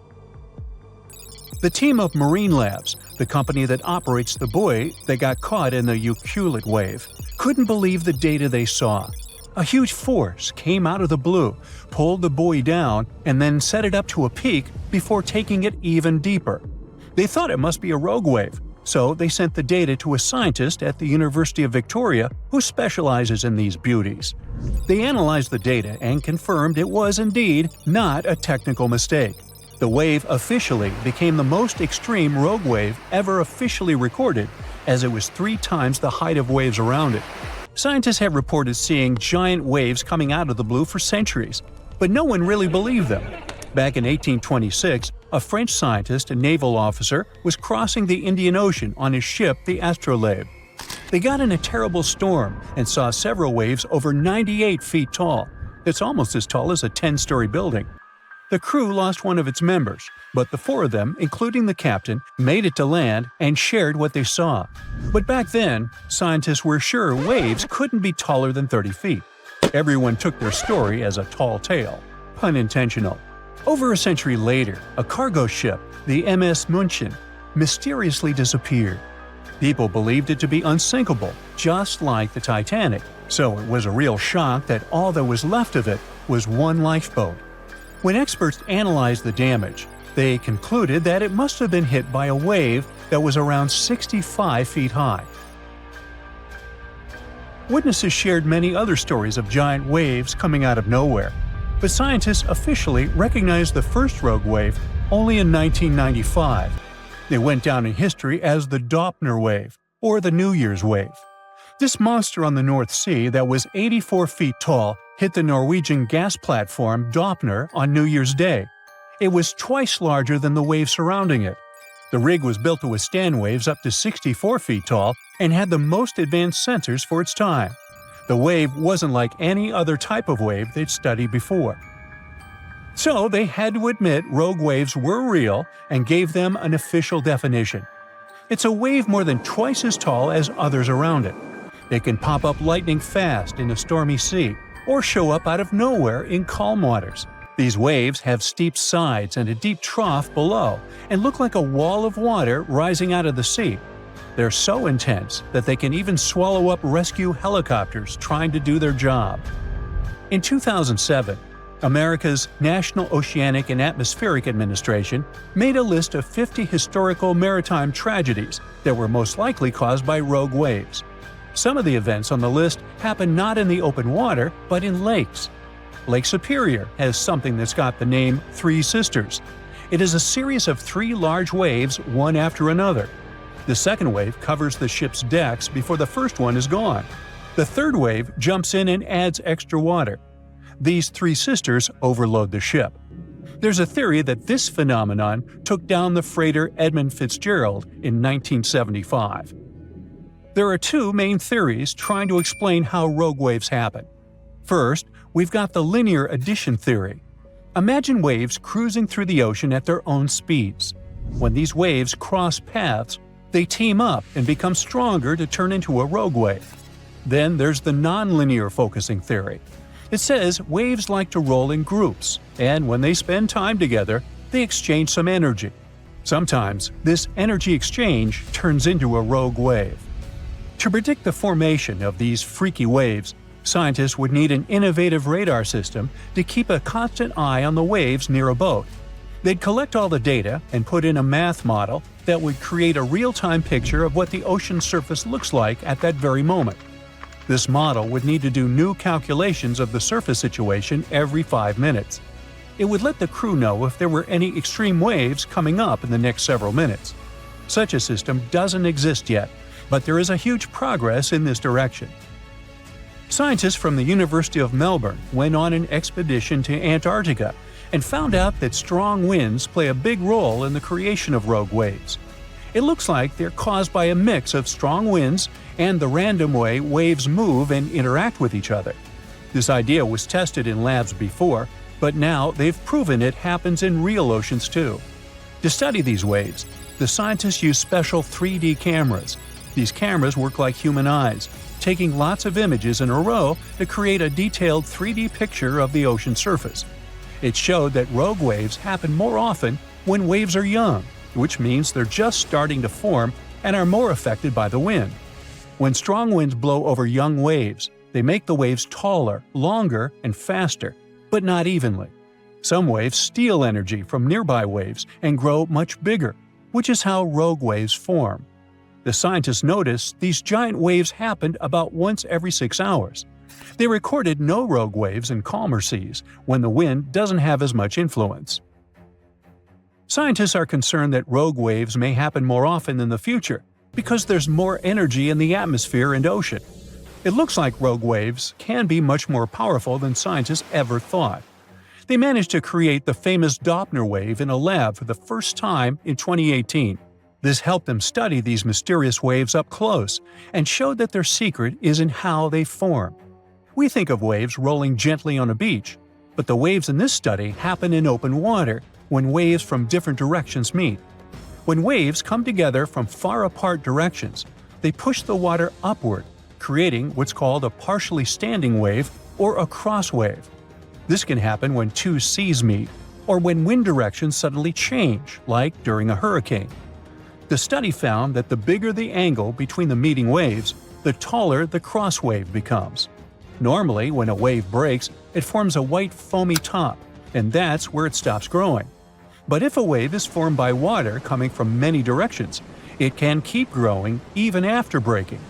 These special waves can grow to be twice as steep while breaking, which is already much bigger than normal waves. And if you add up all the growth from waves coming together, they can become 4 times steeper than what anyone thought was possible. This discovery could change the way we build things, like wind turbines or oil platforms in the ocean, to make them safe. Right now, many designs don't fully account for these huge multi-directional waves. Now, they seem to have a lot of similarities, but rogue waves aren't the same as tsunamis. Tsunamis happen when there's a big shift in water, like an earthquake, volcanic eruption, or landslide. They mess with the entire water column.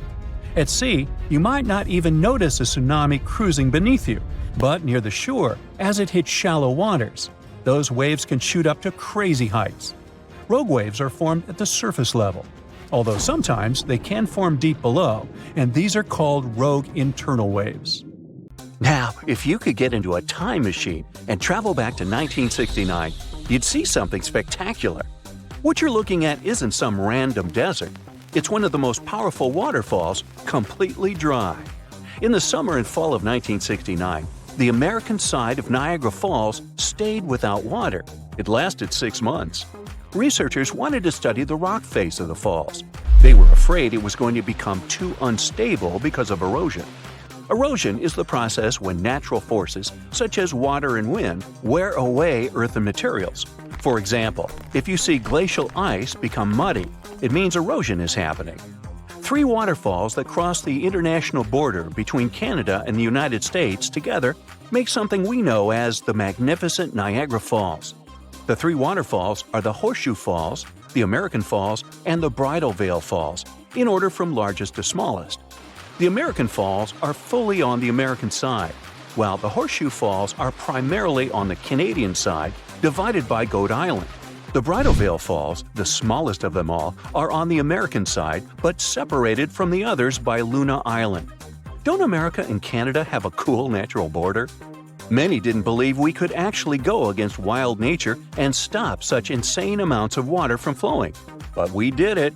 It took a 600-foot dam across the enormous Niagara River to really shut down these astonishing falls. This means they had to divert 60,000 gallons of water every second so that the remaining flow traveled over the biggest Horseshoe Falls. Yup, the ones that are completely on the Canadian side of the border. Over 27,000 tons of rock were used to construct that dam, and more than 1,000 trucks carried that rock back in the hot summer of '69. On June 12th, the American Falls stopped after their continuous flow for more than 12,000 years. So the Horseshoe Falls then took the extra flow and absorbed it so that research could be done. But the locals were still worried. They knew it wasn't possible to control such amounts of water. They were afraid the water might take a different route and cause a catastrophic flood. They were worried that tourists wouldn't come anymore if teams didn't manage to make the waterfall flow again the way it used to. But tourists kept coming even that summer, and they got a unique chance to see something no one had ever seen before or after. During that period, there was even a temporary walkway built only 20 feet away from the edge of the now dry falls. It helped workers to clean the bottom of what used to be a river, so tourists could go there and explore the wild landscape of the falls that was usually under the water, hostile and not accessible to visitors at all. As they were exploring the dried bottom of the falls, researchers stumbled upon millions of different coins people had thrown in the water over decades, maybe to make a wish or for some other purpose. Wow, a Niagara Falls piggy bank! Well, they removed most of those coins. I wonder who got them. But in the past couple of decades, more and more tourists have been coming here. Imagine all the things they could find now. More coins, of course, but also lost cameras, errant drones, cell phones, and other things careless visitors could accidentally drop in the waterfalls. The idea of removing all the water and turning Niagara Falls into a desert proved to be possible, but it may need to be done again. In 2020, the media reported that 2 pedestrian bridges in Niagara Falls needed to be either replaced or repaired. No wonder, since they're almost 120 years old. These bridges are located above the rapids. Experts discuss whether they should divert the water once again or not. People talk about Niagara Falls a lot, and some believe they're among the tallest waterfalls in the world. But the truth is, they're not. They're famous, precious, and breathtaking. But when it comes to height, there are nearly 500 other waterfalls across the globe that are taller than Niagara. Let's take Angel Falls in Venezuela, for example. They're more than 3,000 feet tall. But what makes Niagara Falls so special, among other waterfalls, is the amount of water that flows over them. Very high waterfalls don't usually have great amounts of water. The combination of all those huge amounts of water and the height is what makes Niagara Falls so breathtaking. Also, they might be some of the fastest moving waterfalls on our planet. The Niagara River appeared after the last ice age, together with the whole Great Lakes basin. The Niagara River is part of it. 18,000 years ago, I wasn't around then, this awesome waterfall didn't exist. Ice sheets covered the area of southern Ontario. They were 1 to 2 miles thick. As the ice sheets were moving southward, they created the basin of the Great Lakes. Then they melted, releasing enormous amounts of water into the basins. Generally, the water we drink is fossil water. Only 1% of it renews through the year, with the remaining 99% coming from ice sheets. The Niagara Peninsula hasn't been beneath the ice for nearly 12,500 years. As the ice melted, the resulting water started to flow down through what later turned into Niagara River, Lake Erie, and Lake Ontario. It took a lot of time, but the water eventually eroded cliffs and formed these spectacular falls. Now, you might have noticed that the Niagara River is amazingly green. This specific color tells us how powerful the water is when it comes to erosion. Every minute, Niagara Falls spews over 60 tons of dissolved minerals. All that, together with dissolved salt and finely ground rock, makes the color so magnificent. People who live in the United States and Canada, or more precisely, over 1 million people who have access to the area, use the waters of Niagara River for different purposes. For example, fishing, getting drinking water, doing recreational activities, including swimming, boating, and birdwatching, producing hydroelectric power, and so much more. Now, the first hydroelectric generating station in the world was built at the end of the 19th century, and it was right next to the falls. Pretty soon it started paying off because people were getting electricity from it. But this electricity could travel only 300 feet, so something needed to be improved there. Nikola Tesla was the one who took up the challenge and made the necessary changes. He discovered that electricity could travel long distances if an alternating current was used. Today, several Niagara Falls power plants provide over 2 million kilowatts of power. Okay, I'll tell you another interesting thing. 1969 wasn't the only time when Niagara Falls stopped. Back in 1848, the water didn't flow over the falls for up to 40 hours. Now, the falls were already very popular among tourists and a useful source of energy for local people, so no wonder they freaked out. Nature was to blame this time. Ice blocked the source of the Niagara River. An American farmer was the first one to notice it. It was March 29th, and he went for a walk right before midnight. Soon, he realized he couldn't hear the powerful roar of the falls. He quickly went to the edge of the river and stood there in shock. There was hardly any water. Factories and mills had to shut down because they depended on that water.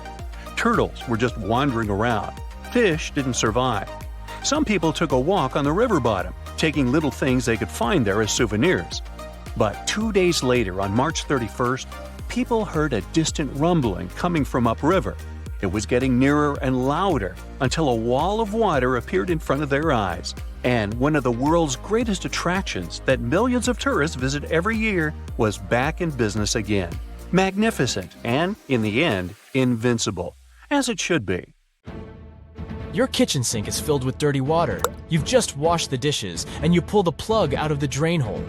Do you see how the water forms a funnel, and all the pieces of food get into its center? This is a small whirlpool.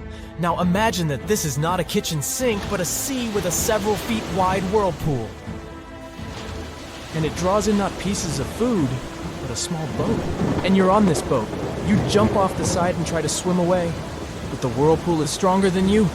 It attracts you despite your attempts to swim away. So the first thing you should do is calm down. Yeah, it isn't easy when the deep sea is trying to swallow you up. But if you don't save your strength, you won't be able to survive. And now remember one life hack. Do not try to swim in the opposite direction when the current from the shore carries you away. Head to the side. Thus, you escape from the stream sooner or later and can safely swim to the beach. Inside the whirlpool, you have to act similarly. You need to stop struggle and swim in the direction of the flow. Thus, you'll keep your energy and increase your speed. But don't swim at the very center of the vortex. Try to move away from it in the last moment and you'll get out. Now go to the surface and stay away from the whirlpool. Great! You have survived. You promise yourself never to go to sea again without a life jacket. But of course, the best way to escape from the whirlpool is not to get caught. If you're going on a sea cruise or kayaking at the mouth of the river, find out all about these places. Perhaps they are filled with water traps. You swim to the shore and decide to learn all about whirlpools. It forms in the sink or bathtub because the water begins to drain into the hole and swirl. There are no drain holes in the sea, lake, river, or ocean, and water is formed there because of the collision of two currents. A strong wind can only create one current. The difference in water temperature and its density can make another. Also, the current can be caused by tides. This is when the moon's gravity affects the water. So when two currents flowing in different directions meet, they form a vortex. Two streams of water swirl around each other and move down in a spiral, creating an empty space in the center. Most of the whirlpools are too small and don't pose a danger. But if the water vortex is strong and large, it can sink ships. Such strong whirlpools are called maelstroms. They are usually formed when two currents collide near narrow reservoirs and straits. The world's largest and most dangerous maelstrom is located in the Saltstraumen Strait in northern Norway. Every 6 hours, a whirlpool forms there with a diameter of about 33 feet wide and 16 feet deep. And it can be several whirlpools formed at once. Ships sailing through the bay follow a strict schedule to avoid falling into the water trap. This whirlpool got into the Guinness Book of Records as the largest in the world. However, some whirlpools are hundreds of times bigger, but they are invisible. Giant whirlpools in the Arctic Ocean can reach 18 miles in length. This is the size of a city, and these giant whirlpools are invisible. Fortunately, they are not as dangerous as those that form in Norway. The waters of the Arctic and Atlantic Oceans mix and form water vortexes invisible to satellites. Usually scientists notice such whirlpools with the help of thermal imagers or a change in the color of the water. When the current filled with marine life mixes with lifeless waters, it is visible from the satellite. But the new giant whirlpools are masked under a layer of water with the same temperature. They hide deep enough not to be noticed by satellite thermal imagers. Scientists manage to catch them using gliders. These small pilotless submarines float underwater and record information about the temperature and salt level. Scientists discovered that these whirlpools formed because of the collision of cold and warm currents. Warm water here is rich in nutrients, while cold water is almost lifeless. In this way, warm currents share useful elements and spread them evenly throughout this region of the ocean. Observing invisible whirlpools can help scientists uncover many details about the structure of ocean ecosystems. Whirlpools exist not only in water but also in space. Vortexes from the plasma energy of the sun can be several times wider than the radius of our planet. However, all this solar radiation cannot create giant vortexes on Earth because the magnetic field protects us. The solar wind glides past the planet's atmosphere like a wind over the ocean surface. But a little energy still manages to break through the protection. Solar whirlpools insert an electrified gas into the magnetic field, creating holes through which the sun's plasma passes through the atmosphere. If whirlpools happen during the collision of different currents, it means that you can predict their appearance in advance. But there are unpredictable natural phenomena in the seas and oceans that pose a danger for small boats, yachts, giant ships, and oil rigs. The phenomenon is called a rogue wave. So now let's get aboard your yacht and sail somewhere in the ocean. It doesn't matter what ocean and where exactly you are, because rogue waves can appear anywhere. A small storm is starting, but your boat can easily handle it. The wind raises small waves that beat against the hull of your yacht. But then, among these waves, one giant appears several times larger than all the others. It would quickly turn your vessel over like a paper ship. But fortunately, this wave passes by and dissolves into the sea. This unpredictable wave of enormous power can destroy huge ships in a second, and such disasters have happened many times. Sailors all over the world told each other stories about the giant waves that appear during a storm and in a quiet sea. Many considered such waves only fairy tales, such as legends about the Kraken and Atlantis.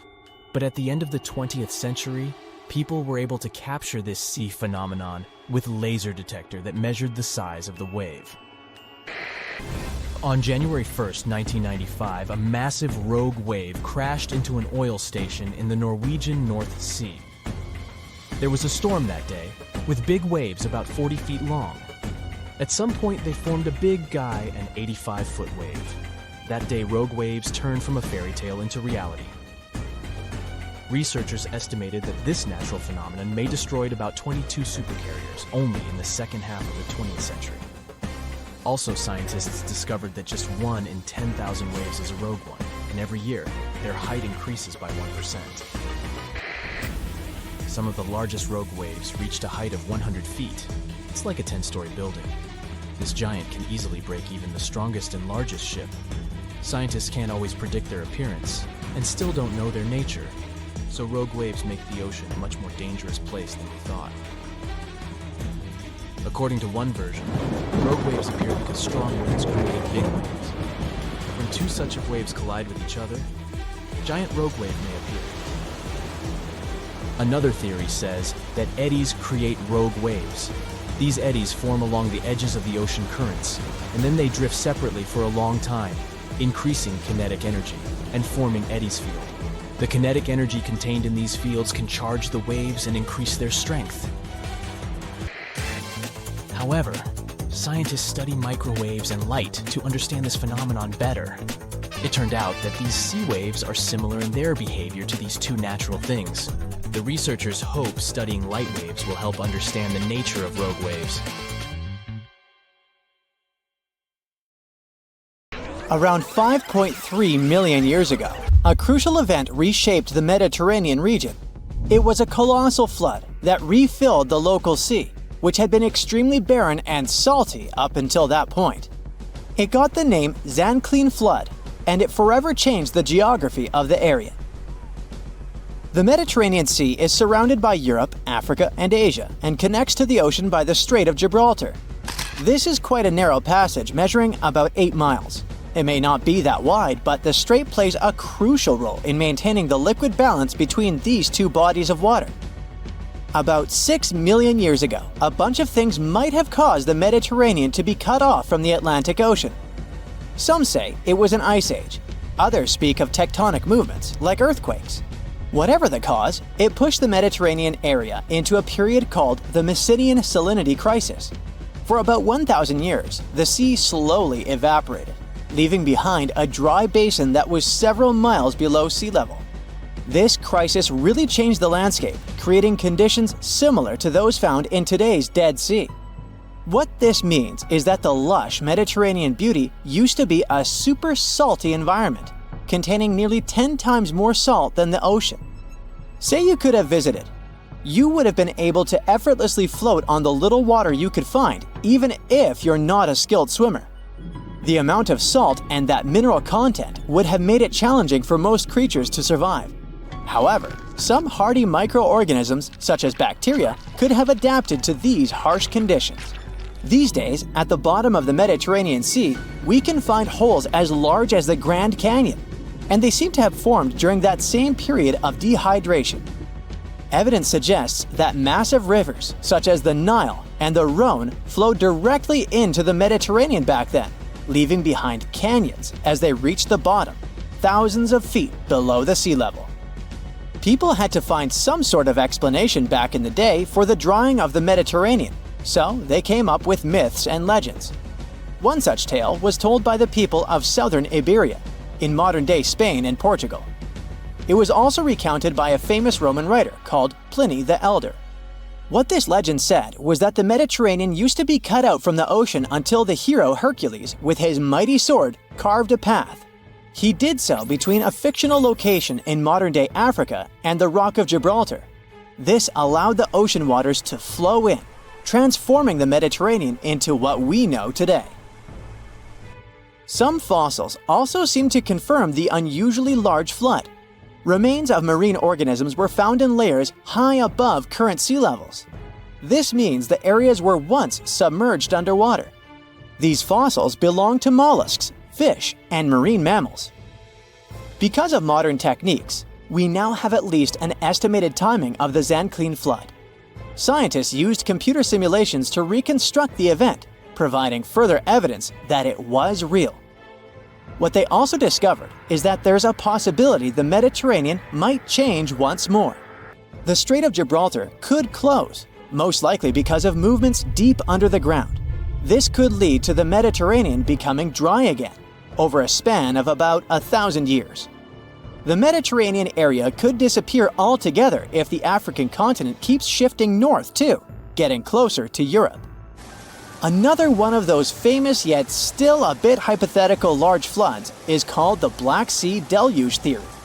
Some scientists think that around 8,400 years ago, water from the Mediterranean might have spilled over into the Black Sea through a narrow passage called the Bosporus Strait.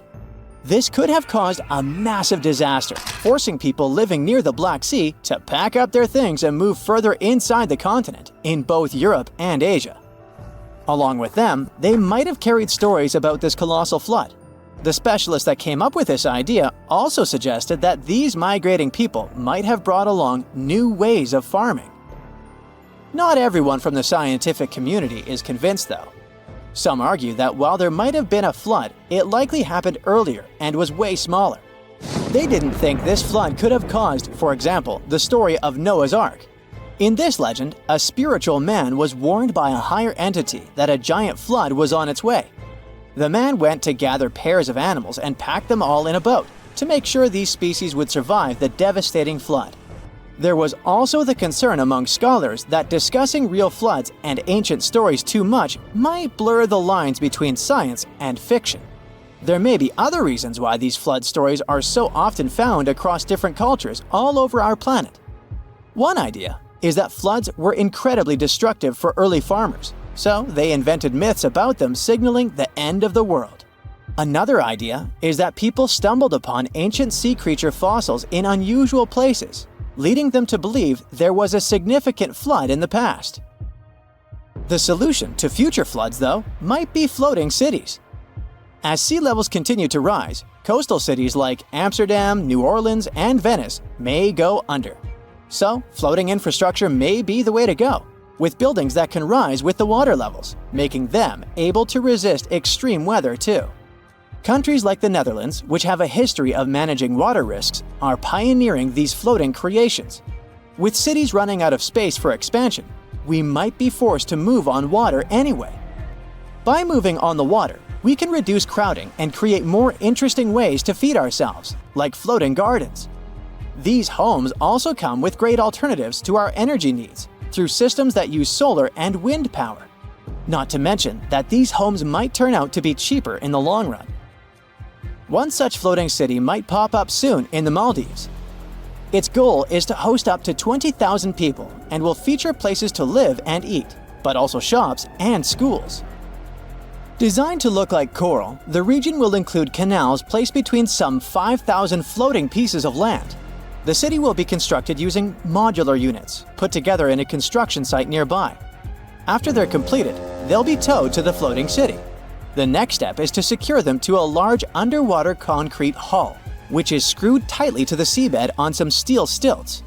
All these pieces of construction let the modular units easily move as naturally as the sea.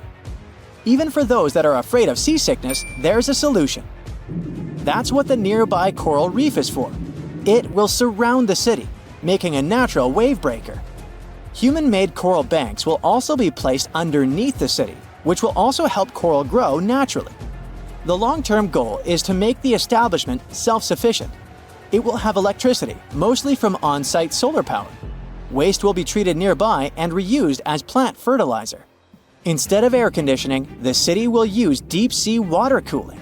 This method pumps cold water from the deep sea to cool the area, saving energy.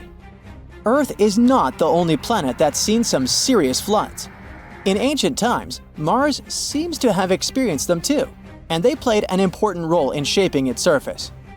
Recent research reveals that billions of years ago, Mars was heavily affected by some serious river flooding, which contributed to the formation of its valleys and canyons. The reason for these floods was heavy rainfall, which reshaped the Martian landscape in a jiffy, at times even within days or weeks. Unlike Earth, where rivers form pretty slowly, Mars experienced rapid changes because of these floods, particularly around 4 billion years ago. We've known for quite some time that there have been floods on Mars, but this study really showed us their extent. We now know they were more widespread and frequent than previously thought. The snowpack over your head splits in two right in front of your eyes and starts tumbling down in the frozen slope to its resting place far, far below. Anything in its way is crushed under the immense mass of snow and debris. You're witnessing an avalanche, one of the most dangerous natural disasters. But what if I tell you about another kind of avalanche, no less blood-chilling than the mountain one? And the most bizarre thing about it is that it occurs underwater. Underwater avalanches are powerful and disastrous natural phenomena, often much more dangerous than land ones. They have the potential to wreak havoc on the entire planet, leading to catastrophic consequences. The most alarming thing? They occur all the time under the surface of the ocean, impossible to see, predict, and extremely difficult to measure. Such avalanches can get 100 times larger than land ones, and they pose a great risk to the world's communications, capable of leaving the entire planet without the internet. But we'll talk about it a bit later. First, let's go 60,000 years back into the past. We're near the northwest coast of Africa, ready to witness the colossal scale and devastating impact of a ginormous underwater avalanche. It started as a quite small underwater landslide in the Agadir Canyon. At first, it was just 0.35 cubic miles of material, but in no time, this mass increased more than 100 times in size while traveling across the Atlantic Ocean floor. As the avalanche sped up and grew, it picked up gravel, sand, rocks, and mud. It carved a devastating path through one of the world's largest submarine canyons, wiping out all forms of animal and plant life on its way. The disastrous flow was so powerful that it literally eroded a 250-mile stretch of the canyon, cutting hundreds of feet into its sides and damaging a total area of 1,740 square miles. That's the area of more than 3.5 New York cities. As for the force of the flow, it was so immense that it propelled massive boulders up the canyon walls to heights of up to 430 feet. Before scientists discovered the evidence of this catastrophic event, they had seriously underestimated the scale of destruction caused by submarine avalanches. By the way, these devastating catastrophes can start not only far away in the ocean, but also at estuaries. Let's go back to 14 January 2020 and see for ourselves. A turbidity current, a rapid, downhill flow of water containing a lot of sediment, rushed more than 680 miles from the Congo River estuary in the deep sea. This current appeared due to two factors: terrible flooding along the Congo River in late December 2019 and unusually large spring tides. This resulted in an avalanche of sand and mud. Its volume was equivalent to 1/3 of all the sediment produced annually by all the rivers in the world. This sediment avalanche accelerated, increasing in speed from 17 feet per second in the upper part of the Congo Canyon to 26 feet per second when it reached the end of the channel, almost 700 miles away from the coastline. This route made it the longest avalanche of sediment ever measured on our planet. 2 days later, the flow reached the deep ocean. The avalanche broke 2 seabed telecommunication cables, cutting internet data speeds all the way across West, Central, and South Africa. Now, before this disaster, scientists considered that measuring powerful deep-sea avalanches was impractical. But the sediment flow in the Congo Canyon could be monitored directly, finally allowing researchers to assess how major river floods connected to the deep sea. They also concluded that how often underwater avalanches occurred depended on where the observer was. Seafloor canyons that are close to river mouths can experience several tiny avalanches per year. Other systems, far from river discharges like the Agadir Canyon, can only have one monster of an avalanche every 10,000 years or so. You're likely wondering, what can trigger an avalanche under the surface of the ocean? Well, earthquakes, typhoons, high tides, river floods, and even volcanic eruptions. And due to our changing climate, such events become more and more frequent and intense. At the same time, these triggers don't mean that an avalanche is bound to happen, nor do they relate to the scale of the event. See for yourself. In 1755, a powerful earthquake hit the coast of Portugal, wiping out large parts of Lisbon. Tens of thousands of people lost their lives during that disaster, but it only triggered a tiny underwater avalanche. And in 1929, a large earthquake off the coast of Newfoundland, Canada, triggered the largest underwater avalanche ever recorded. The flow traveled at a speed of 42 miles per hour, carrying boulders, sand, and mud. It snapped 11 seabed cables on its journey downhill. The avalanche was so powerful, it produced a tsunami that claimed the lives of 28 people along the coastline. Now, submarine avalanches are totally invisible because they happen deep under the ocean surface, which makes them extremely hard to study. But we must find a way because these flows are super important. They transport sediments, nutrients, and even pollutants across the ocean floor. So, a research team from Liverpool decided to unravel this mystery. Over the last 40 years, they've collected more than 300 samples from the ocean floor. Combined with seismic and bathymetric data, which is a fancy word for ocean mapping, they managed to reconstruct a massive submarine avalanche. It was the first time an underwater avalanche of this size was mapped out. An even cooler thing, the event itself started off pretty modestly, but it quickly evolved into a colossal avalanche that grew to more than 650 feet tall. To put that into perspective, imagine a skyscraper-sized avalanche zooming from Liverpool to London, cutting a trench 100 feet deep and 9 miles wide. Then it spread out over an area bigger than the UK, covering it with several feet of sand and mud. That's like burying a whole country. These findings are actually a big deal because they show that even a small underwater landslide can turn into something massive and super destructive. But that's not the worst. Think about undersea internet cables, which are essential for global communication. There are more than 550 active seafloor cables around the world.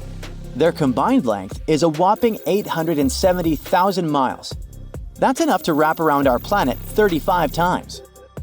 When a submarine avalanche breaks seafloor cables, the effects are usually super expensive and devastating. For example, in 2006, an earthquake in Taiwan triggered underwater avalanches that cut loads of seafloor cables connecting Southeast Asia with the rest of the world. The largest internet operator in China had a 90% loss of traffic to the USA at the peak of the event. As for Taiwan itself, it experienced between 74 to 100% loss in traffic to neighboring islands. So now you probably get why we need to learn more about this natural phenomenon. Luckily, researchers at Tulane University have found a way to study it in 3D. Previous studies only looked at submarine avalanches in 2D, which didn't give the full picture of how they actually behaved. The new research focused on how underwater flows interacted with mini basins, natural features on the ocean floor that look like shallow bowls. Despite being called mini, these bowls can be huge, up to 4 square miles. When turbidity currents flow into these mini basins, they don't just stop. No, they hit the far side and curl back around like water eddies in a stream. These swirling flows move the sediment around before it settles on the ocean floor. The size of the mini basin and the speed of the flow can change how the current behaves. If the basin is big and the current is slow, it starts to fill up with sediment. But if you crank up the flow speed or shrink the basin, the current starts to overflow, spilling over the basin. To study all this, the researchers created a mini version of a mini basin in a pool and used different speeds of flow to simulate turbidity currents. They even made their own sediment mixtures to see how different sizes of particles would behave.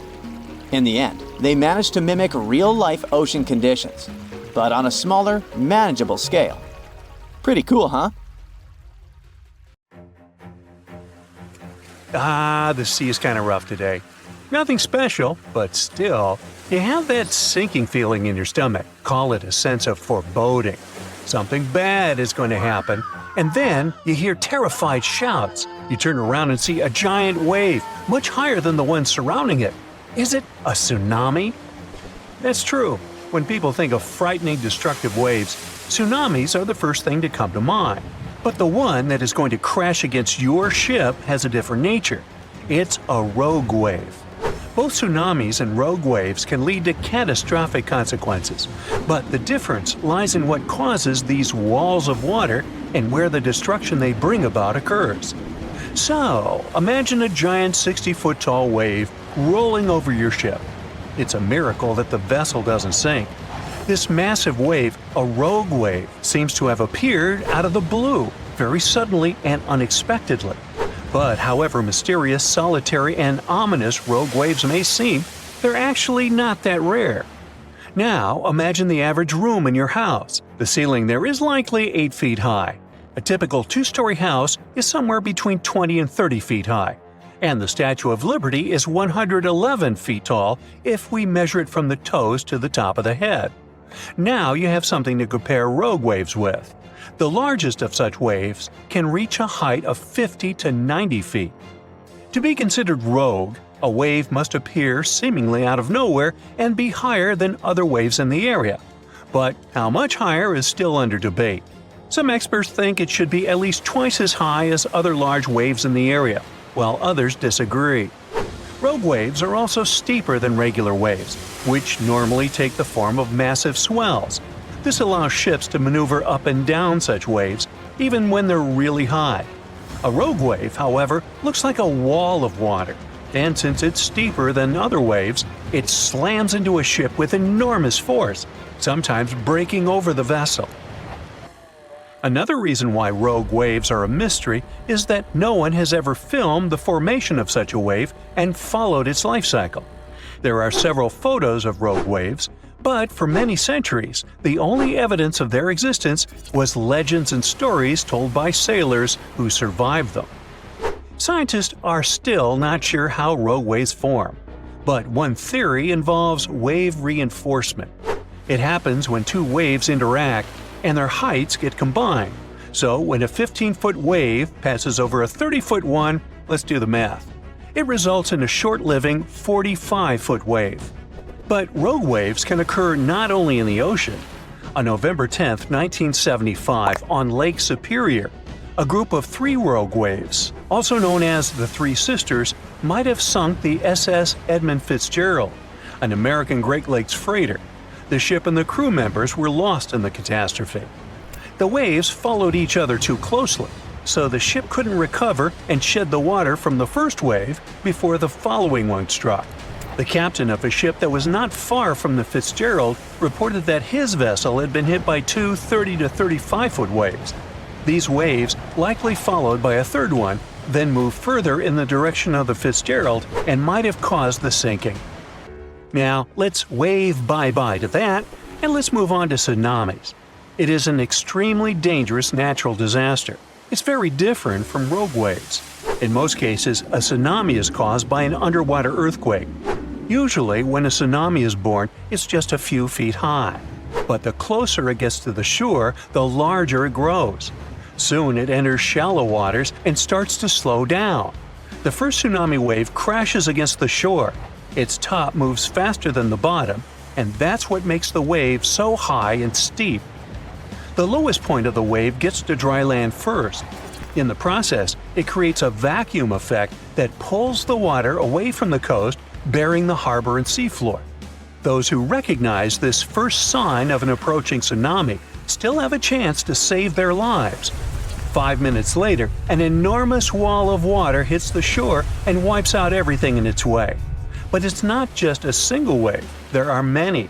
This phenomenon is called a wave train. How fast this train is traveling depends not on how far it is from the source of the waves, but on the ocean depth.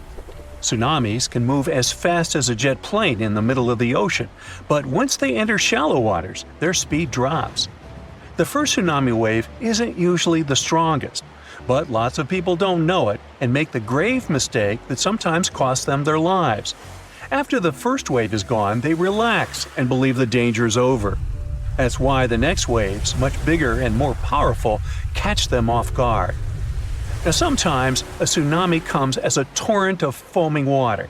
At other times, it makes the sea withdraw, leaving behind stranded fish and overturned boats. Also, if you spot a slight rise in sea level, it might be the sign of an approaching tsunami. The incoming water is the first tsunami wave. The second one can be even larger, and it comes sometime later. You can also notice seawater bubbling, swirling, and creating bizarre patterns. It's another sure sign a tsunami is near. Repeated wave surges can also warn you about a tsunami. If you see unusual swells coming at regular intervals, it might be time to evacuate to high ground. Surprisingly, some of the largest tsunami waves in the world were caused by landslides. For example, a landslide in Lituya Bay in Alaska formed a megawave, one of the largest ever recorded. Its height was 1,720 feet. The mega tsunami surged over the headland, washing away trees, plants, and soil down to bedrock. The wave reached more than half the height of the Burj Khalifa, the tallest construction in the world. When a third of the East Molokai volcano in Hawaii caved in and collapsed into the Pacific Ocean, it triggered a tsunami the size of one of the tallest buildings in the world, Shanghai Tower. The wave was around 2,000 feet high. Another bizarre and dangerous ocean phenomenon is square waves. They appear when two different wave patterns crash into each other at 90 degrees. It often happens near peninsulas or land where two different seas or oceans meet. This phenomenon does kind of look spectacular, but only if you're watching it from the shore. Don't even think about getting in the water to play with such waves. Cross currents in that spot can easily pull even a skilled swimmer under the water. Square waves have caused many shipping accidents over the years, too. And if you see wild, choppy waves carrying ocean debris and seaweed, stay out of the water, too. It can be a sign of a strong rip current. That can carry you far away into the ocean. And now, let me tell you about a much larger, I would even say planet-wide phenomenon called Rossby waves. There are two kinds of such waves, oceanic and atmospheric. But since we're talking about ocean waves, yeah. Slow-moving Rossby waves are totally different from ocean surface waves. They don't look like those waves that break along the shore. No, Rossby waves are giant movements of the ocean stretching horizontally across the planet. They can span hundreds of miles in a western direction and are so massive they can change the climate conditions of our planet. They contribute to high tides and even flooding in some areas all over the world. The movement of Rossby waves are complicated and depend on the location. For example, in the Pacific, waves that are closer to the equator take from a few months to a year to travel across the ocean. At the same time, waves further away from the equator often need more than 10 years to make this journey. So, as it goes by, be sure to wave.